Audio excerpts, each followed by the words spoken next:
Permasalahan banjir di ibu kota Kalimantan Timur, Samarinda, menjadi masalah klasik yang selalu menarik perhatian warga. Seringkali muncul anggapan bahwa jika sukses menanggulangi banjir di Samarinda, barulah pemimpin tersebut dianggap berhasil memimpin kota tepian. Di 2 tahun kepemimpinan Andi Harun Rusmadi, apakah program penanggulangan banjir itu bisa dikatakan berhasil?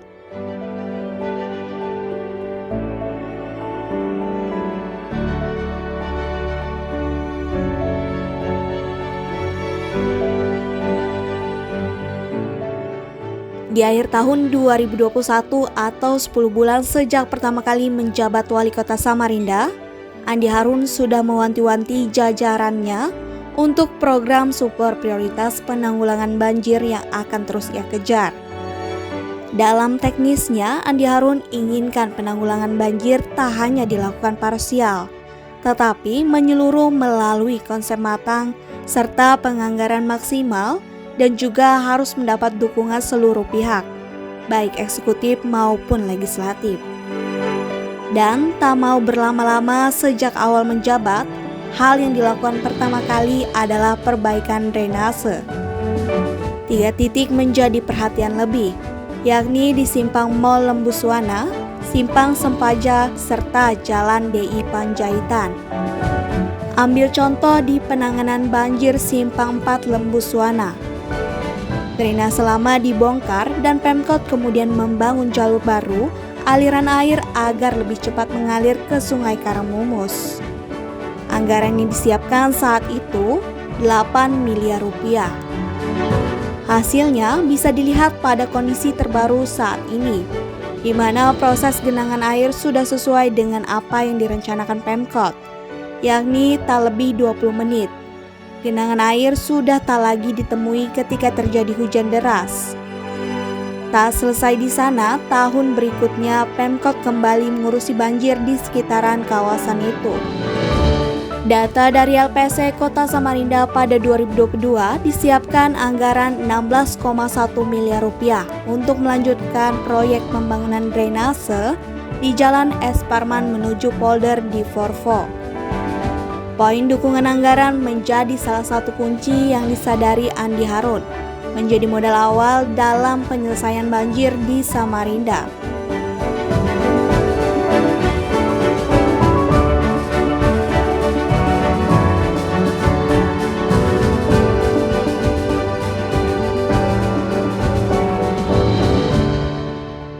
Anggaran sudah disiapkan, hal lain yang juga dilakukan adalah penanganan dampak sosial.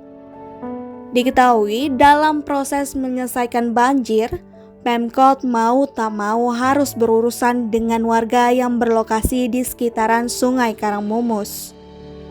Untuk prosesnya, Pemkot pun juga menerapkan konsep kehati-hatian, di mana disiapkan pembayaran ganti rugi untuk warga terdampak program penanggulangan banjir di Samarinda. Hal itu juga seperti yang terjadi di kawasan Jembatan Ruhui Rahayu, Gang Nibung, Jalan Tarmidi, serta Muso Salim. Dalam pemberian ganti rugi, verifikasi berlipat dilakukan untuk menghindari pembayaran ganda pada warga yang diharuskan untuk relokasi bangunan mereka imbas program penanggulangan banjir.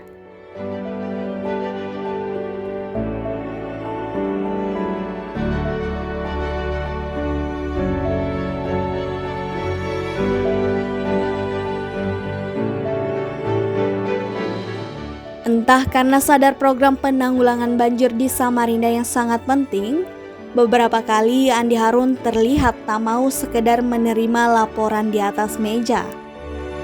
Ia membuat jajaran-jajaran kepala dinas di bawahnya untuk terpaksa harus turun langsung ke sungai, mengecek progres dan kendala penanggulangan banjir di kota tepian.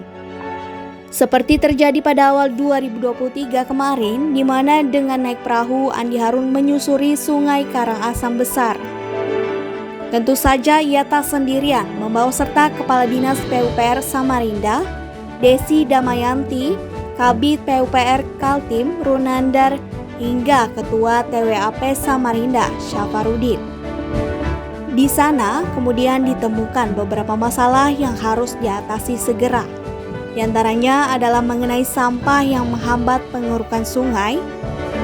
Selain itu, dipantau pula akan penyempitan dinding sungai, serta masih ditemukan adanya bangunan-bangunan liar yang kemudian ditarget Pemkot untuk dilakukan relokasi.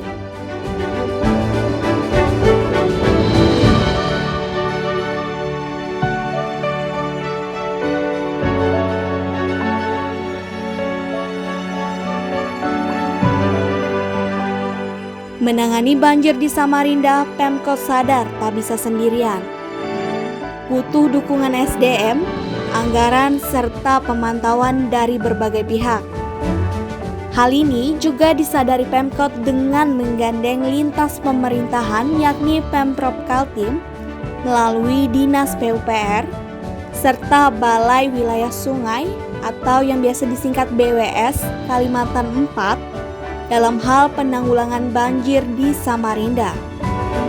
Adanya saling dukung itu bisa dilihat pada proses normalisasi Sungai Karangasem Besar atau yang biasa disingkat dengan SKAB, serta Sungai Karangmumus atau yang biasa dikenal dengan SKM. Pemprov Kaltim juga beri kontribusi di sana, selain juga untuk normalisasi Sungai Karangmumus yang juga mendapatkan anggaran penanggulangan banjir. Untuk SKM dianggarkan 9,8 miliar rupiah untuk normalisasi sepanjang 17 km. Kemudian untuk Sungai Karangasem Besar disiapkan 1,5 miliar rupiah untuk normalisasi serta penguatan tebing.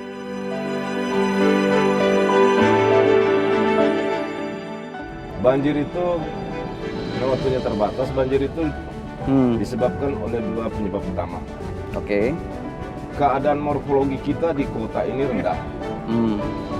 Dan oleh sebab itu, mengapa bisa terjadi banjir di kota? Karena lebih banyak karena kiriman atau limpasan air dari daerah luar hulu ya.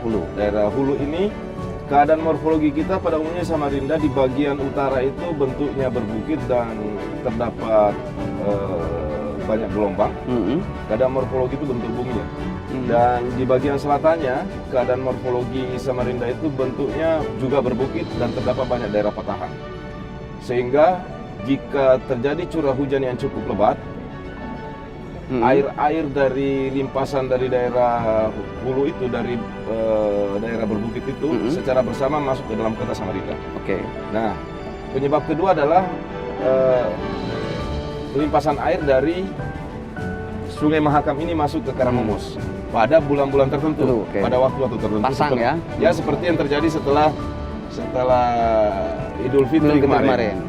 Dan ada waktu tertentu itu ketemu curah hujan tinggi, kiriman air dari daerah hulu, kemudian di satu sisi Mahakam lagi pasang dan masuk ke Karangmumus. Itu yang menyebabkan banjir sangat besar di kota Samarinda.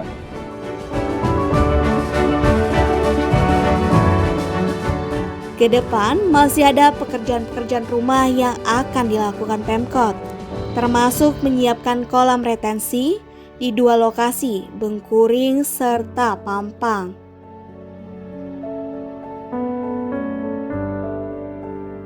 Itulah tantangan pemimpin Samarinda di masa depan. Ya, jadi kita awali bahwa kita harus ciptakan kepemimpinan yang berani berubah dalam perspektif visioner dan inovatif.